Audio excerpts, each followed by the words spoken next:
Ferdinand. I hadn't realized you'd returned to the palace. Yes, here I am. Not that I have official business like you. Then why come such a long way? Ah, I see. You're here to visit your father. I am ashamed to say this was my first time seeing him in his cell. My father insisted I stay away for my own safety. Though I must confess, the dungeon was not the horrid place I had imagined it to be. I was envisioning, you know, fiery hot pokers, spikes, that manner of thing. Oh. Then it may interest you to know that we do actually have such a dungeon.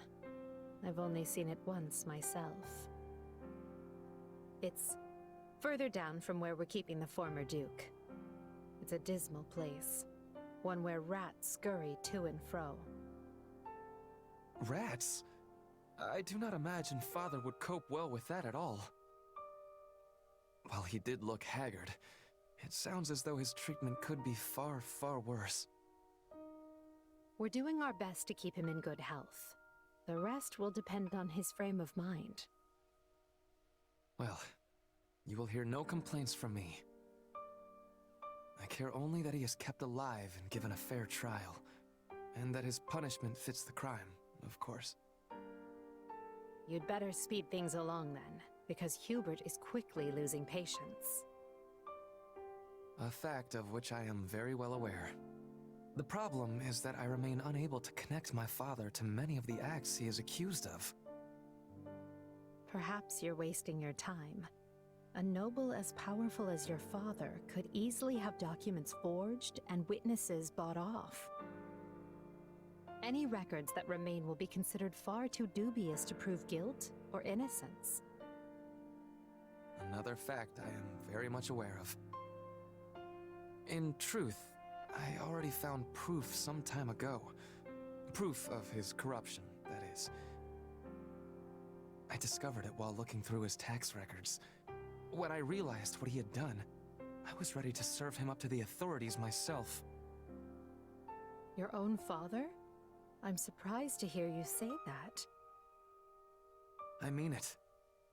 I thought I could carefully build a solid case against him while studying at the academy. However, you had him clapped in irons before I could have my case organized. Now there is a bit of comedy. I idolized my father ever since I was a child. Yet I had to push those feelings aside in order to muster the anger to punish him. Now I find myself trapped between both of those emotions with no resolution in sight.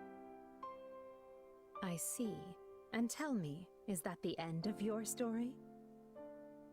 I thought you were going to become Prime Minister, keep me in line, surpass me even. Oh, well, I did not mean... You can still share words with your father and see him punished for his crimes, you know. So, if you desire resolution, start resolving matters. It's never too late.